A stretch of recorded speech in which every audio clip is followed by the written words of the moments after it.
Hey everyone, this is my review of my Audi A5 Quattro TDI Black Edition. You all probably, if you've seen my videos before, know that I had an Audi A5 3 litre Quattro Special Edition a few years ago, and I've had this for about a year and a half now, so I thought it was probably a good time to do a review. Well overdue, I guess. So this being the Black Edition, you'll notice that there's no silver inlays around the windows and mirrors. It's all black, which I really like. It's got the S-line badging.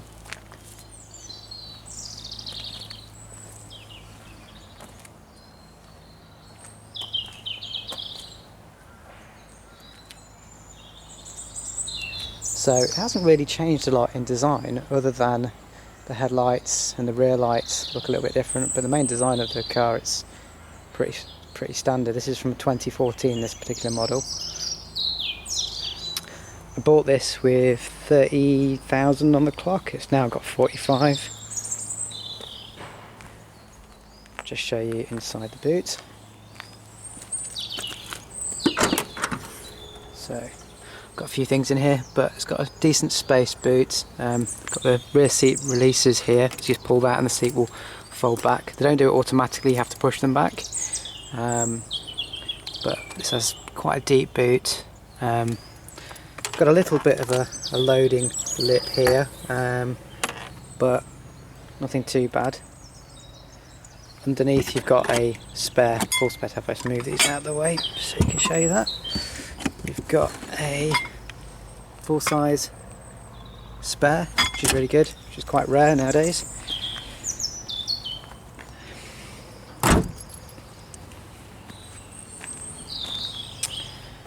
And I really like the wheels on this car. You've also got the daylight running lights as well. And I like the colour in this particular white because it really contrasts with the black styling kit, which I really think is cool. The fog lights are different on this car as well compared to the old model. They were round on my last car. And just open the door. You see it's got the S-line badges, and very similar interior to my last car. The S-line seats.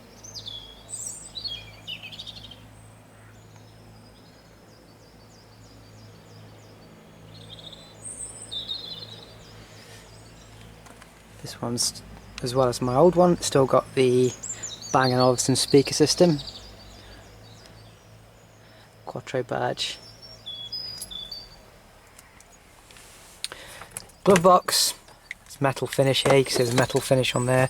There's also metal finish on the door handles and on the windows. Nice, really nice finish. Glove box, fairly decent size. Get a fair bit in there. Not too deep.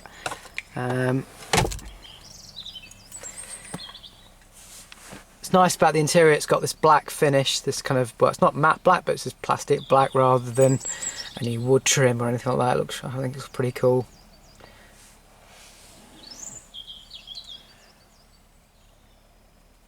This model has got the sat nav, and it has got a jukebox built into it, so it's got a hard disk drive. It's also got the flat bottom steering, which is really nice. The steering wheel on this car is lovely compared to my last one. It's a little bit smaller. But it's a very nice feature of the steering wheel. And this is obviously my car, so it's not completely clean and perfect. It's got stuff in it, but you know, obviously chairs fold back. One thing I don't like about this car is the way the seats fold back. It would be great if these were electric because they're a bit of a pain to move back. So something to keep in mind, that you have to grab the front underneath here to pull the seat forward. So that's not too much of a problem if you're not going to the back all the time, but if you've got kids, that could be a pain, so just bear that in mind. ISOFIX as well, and that's my seating position, and I'm 5'5", so you can see kind of the leg room in there. Here as well, you can pull this back, and There's no sort of drinks holder or anything like that there, but you've got a little first aid kit in the back, which is really nice, which is quite a unique thing built into it. But like I said, there's no cup holders there. You do have cup holders down here though, so you've got cup holders on the side, obviously speakers as well, and adjustable headrests, and a little light. If you're on a long journey, you can notice the windows are very, very small and they're tinted in this car, so long journeys for kids at the back may not be very nice. Even for adults, you'd probably squash your head, as the roofline does slope a lot in this car. So I wouldn't say it's a good car for long journeys for people sitting at the back. They probably get quite uncomfortable after a while. The seats are comfortable, but it's just the headroom and kind of that claustrophobic feeling. It's very, very dark in the back here, and it's actually a sunny day, so but this car isn't really designed for kids and large families, to be honest. Okay, so from the driver's perspective, this is a very comfortable car to drive. As I mentioned before, the steering wheel is really, really nice and comfortable on this car. You've got all the functions within the steering wheel itself for the volume control and for the using the on-screen display, which is in the middle, and also controlling some of the functions that are within the satellite navigation and so forth. So this is not a full digital dial like the latest model, but it's got some digital aspects in there. You can also access from the steering wheel, you can access the Triptronic gear system, which is again pretty decent. It's very, very similar to the last model I had, the 3 litre V6, but probably a little bit less responsive. It has still got the dual clutch, but it doesn't feel as responsive as the V6, but that's probably because of the V6 engine. So this model has also got the cruise control, which I find very, very helpful. My last Audi didn't have cruise control, but this isn't controlled by radar or anything. It's just the basic cruise control system. So you've got all the switches for the main light cluster on this side here, and again you've got this piano black effect all the way around with this silver trim. Okay, bottle holder down here, so this is like a 1 litre kind of style of bottle, and that fits in easily within the side compartment. All the buttons again on chrome in here for the window controls, electric mirrors, etc. The mirror is a light adjustable one, so I'm trying to remember the terminology for that. So it adjusts, so auto dimming, there you go. It's an auto dimming mirror, which is new to this model. There is a storage area for glasses, and you've got all the lighting controls up there as well, and standard kind of mirror here as well with a light. And we've then got the audio system, which in this model has got a single slot CD with 2 SD cards, and this has also got the jukebox built into it, so it's got a hard disk drive system as well for copying information from the SD onto the jukebox, which is pretty cool. We've got obviously switch off the traction control. These are parking sensors, so it's got front and rear parking sensors, and this is the button that switches off the auto cut-off for the engine, which is the major downside that I don't like about this car, is that you can't hard code this in, so it never switches on. You have to keep switching it off every time you switch the car on and off. Air conditioning, heated seats, pretty standard stuff, all nicely easy, very, very easy to control.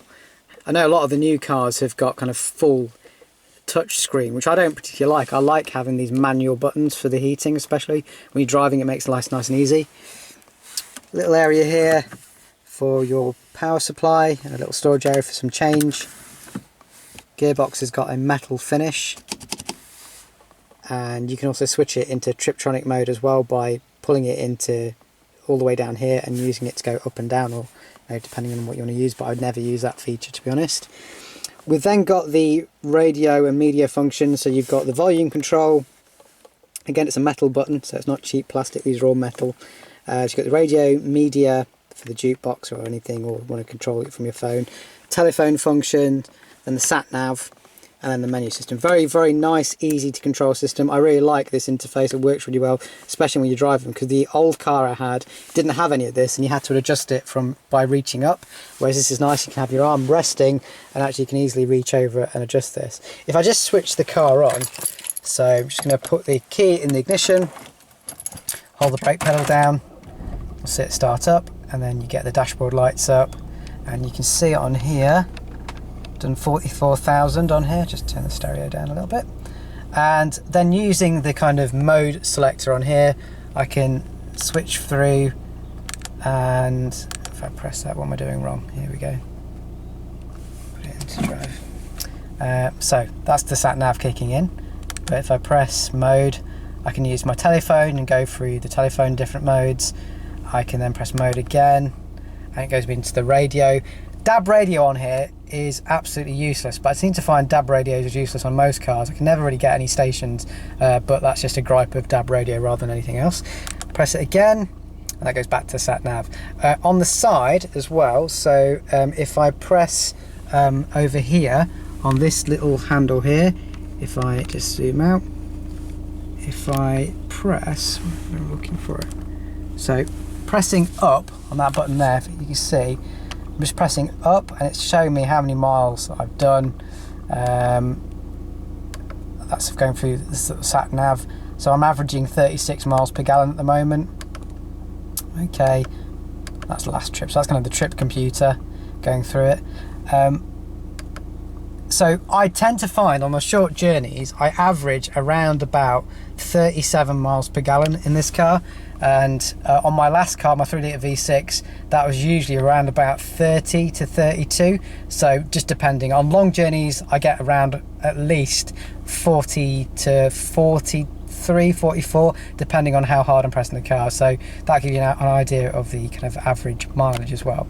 I'll talk about that a little bit later on. So over here, at the moment, I'm on radio. If I just press media, that'll then take me through to the SD card, and then if I press this button here, which matches the kind of dials on here, if I hit source, and then you can go from SD card to jukebox, and then you can go to CD player, and then to my iPhone, which is connected as well via Bluetooth. If I just press nav, you'll see that takes me through to the sat nav. So on here, the sat nav is pretty good. I like the sat nav, although getting to where you want to get to, in other words putting your destination in, can be a little bit fiddly. So the first thing you have to do is you have to go to destination, so you have to press destination, and then you scroll through to address, and I'm using the scroll wheel obviously down here to do this. And then if I go to town or postcode, what you then do is have to use this dial to go through and manually enter all the different digits of your town or postcode. So that can be a little bit of a pain, a bit fiddly when you're driving, but it's doable. So that's the only downside. This screen isn't touchscreen at all, so you have to use all the kind of manual controls within the car. But that's the only downside of sat nav. Sat nav itself is very, very good. You get a display on the screen here, and you also get a display in the middle as well, giving you road direction, telling you to turn left, turn right, and how many meters, etc. So that's really, really good. So sat nav is very, very good. Okay. So there's some of the kind of main features of the actual media system itself. So the Bang & Olufsen stereo system is very, very good. Excellent sound quality. Just switch that off. Another thing the sat nav does is that if you're running low on fuel and you've got 0 miles left, or I think around about actually 20 miles left, it'll actually say to you, do you want to go to the local petrol station? And it'll dial that into the sat nav as well. Sorry, there's a plane passing by at the moment, which is quite loud. I'm near an airfield at the moment. Okay, so other than that, there's some storage areas down here for cups. You can put some large cups in there. And it's also got an adjustable armrest. So this armrest can pull up, it can move back, and it's like in a ratchet system as well. So it clicks into place depending on where you want it. Very, very comfortable to drive. You can lean your arm on here. You can also lean your arm onto the window. I know that some people prefer that, and certainly I do. I like having my arm resting on the side of the window, and it's very, very comfortable to drive. To quickly mention as well, the driver and passenger have got electronic lumbar adjustments, so you can adjust the lumbar by using this control here, and you've got the pump button to pump the seat up and down, and you've also got an adjustment here at the back to adjust the seat to push it back and forwards. So that's pretty good. And you've also got this kind of cushioning on the seat to keep you in place. You kind of have sport seats. And if you need to, depending if your legs are too long or too short, you can adjust this section here and pull it backwards and forwards as well. So the seats are very, very adjustable. So I thought I'd give you a bit of an insight into my car and how I feel about this car since I've had it. I bought this car, swapped my old car, the old 3 litre I had. The reason I got rid of that was it getting up to 85,000 miles, so I just wanted to swap it and before it depreciated too much. I love that car. It never had any problems. Mechanically, it was completely sound. I never ever had any issues with it, so I didn't get rid of it for that reason. In fact, I've got another A5, shows how much I love these cars. I think they're fantastic cars. Their build quality is absolutely brilliant, and that hasn't changed on this particular model either. One thing that did encourage me to change was because I started doing less sort of long distances, and the 3 litre runs really, really well when you're doing long distances, but when you start doing short journeys, the fuel economy is terrible. And so actually I thought long run, having a car with a 2 litre engine is going to be better for me. Yes, I do miss some of the performance, but to be honest, I find that this engine's got enough oomph in it for me personally. I'm not a boy racer. I don't drive really fast, and economy for me is more important in this part of my life, really. So the engine isn't as refined as the 242 brake horsepower version, the 3 litre V6. Obviously that's a very, very refined engine, and it has that grunt to it. But saying that, this engine is not bad at all. I haven't personally noticed the speed difference, and one thing that does affect that is that this car feels a lot lighter. It doesn't feel as heavy as that 3 litre version. If I just actually quickly have a look on my phone to tell you some of the stats. So in regards to this 177 version, the 0 to 62 is 8.2 seconds, and in the V6 TDI 3 litre, it is 6.1 seconds. So there is quite a few seconds difference, but actually on a daily basis that isn't something that I notice because I don't drive very, very hard. So for me personally, that isn't a problem. What is again a big difference is the tax for the old car was £230, tax on this car £140, and when you start adding all those things up, it makes a huge saving. So fuel economy figures, this is going by the book. So on this vehicle, it's urban, they class it as 46 miles per gallon, whereas on the 3 litre it's 34.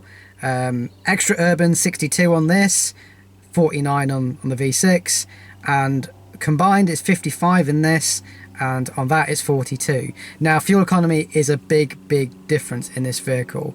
The fuel cut-off issue about it switching the engine off, I don't really think that saves very much fuel at all, to be honest, unless you're stuck in really heavy traffic. But the fuel economy in this 2 litre is much better than in the V6. So that was another huge selling point for me on this car. So if you're into fuel economy and that's more of a concern for you, I'd certainly go for a 2 litre. Now that speed difference, as I said, this car feels lighter, it feels more agile, and it's not as heavy as the other vehicle. So when you are taking off from traffic lights, to be honest, I've not noticed much of a speed difference. I still think this car is pretty rapid for a 177, and actually it's probably one of the slowest cars I've had in terms of horsepower over the past 5 years, yet I still haven't noticed much of a difference. So I think the real enthusiasts out there probably go, oh yeah, you'll notice a huge difference between a V6 and the 2 litre. But for the way I drive, not that I drive really slow, not that I drive really fast, I just like to have a bit of speed every now and again, but I don't need that super fast acceleration. And yes, you do get that with the V6, and you get that grunt and that thrill. You won't get that with this, but it's still pretty quick for a 2 litre. So just don't worry about it too much. If you speak to certain people, I think my best bet for you is try it out, go for a test drive and see what you think, but I think you'll be happily surprised. So like I mentioned, one of my only gripes for this car is the fact that the engine cuts off and you have to keep pressing that button, but it's something you can't change internally, unfortunately. It's just one of those settings they've got in there, but that's the only downside really I've had to having this car. I love the way it drives, I love the way it feels.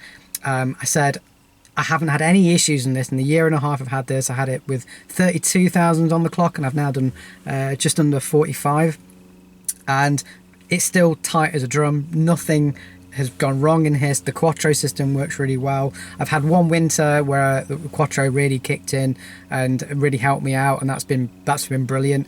But the actual in terms of the build quality and the way the car feels, I love how this car feels. And one of the most important things about this car is I still think it's one of the best looking coupes out there. Even though I have the Mercedes coupe as well, I still think it's one of the best looking cars. And that says testament to this car, because they haven't really changed the design. Even on the latest model, the A5 still looks pretty similar. They've added a few creases here and there, but essentially the car looks exactly the same. Obviously now on the new car, the interior's changed a bit because they've got all the digital dials and you know, a few other bits and bobs, but essentially from my first car from 2011 to this car, nothing's really changed. It's exactly the same. So I think that's a great thing about Audi, is they've kept to the style of this car, which I really think is, you know, again, it's going to be one of those classics in the future. So I really love this car, and if I decide to get another A5, you know, which I probably would do actually, you know, I'll certainly go for the new A5. What model I get, I've got no idea, but boy racer, you might want to go for the 3 litre. If you just want economy and you want a good quality car, I'd certainly go for this. If you've got kids and families, I've had my family in the back, because they're not great. They're not good for long distances. One thing also to keep in mind is that the ride on this car is very, very hard.